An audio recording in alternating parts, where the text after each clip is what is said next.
বন্ধুরা, বেইমানির পর কেন মানুষ ভেঙে পড়ে? জীবনের সবচেয়ে কষ্টদায়ক অভিজ্ঞতাগুলোর মধ্যে একটি হলো বেইমানি। কারণ একজন অপরিচিত মানুষের আচরণ আমাদের ততটা কষ্ট দেয় না যতটা কষ্ট দেয় সেই মানুষটি যাকে আমরা বিশ্বাস করেছিলাম। যখন একজন মানুষ আপনার বিশ্বাস ভেঙে দেয়, তখন শুধু একটি সম্পর্ক শেষ হয় না, ভেঙে যায় আপনার ভরসা, ভেঙে যায় আপনার নিরাপত্তাবোধ, ভেঙে যায় মানুষের উপর বিশ্বাস করার ক্ষমতা। আর এই কারণেই বেইমানির কষ্ট অন্য সব কষ্টের চেয়ে আলাদা। অনেক সময় মানুষ ভাবে, আমি কি যথেষ্ট ভালো ছিলাম না? আমার কোথায় ভুল ছিল? আমি এত কিছু করার পরেও কেন আমাকে এভাবে কষ্ট দেওয়া হলো? কিন্তু সত্য হলো, এই প্রশ্নগুলোর বেশিরভাগের উত্তর আপনার মধ্যে নেই।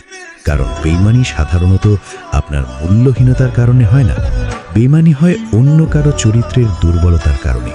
একজন সৎ মানুষ কখনো বিশ্বাস ভাঙার সুযোগ খোঁজে না,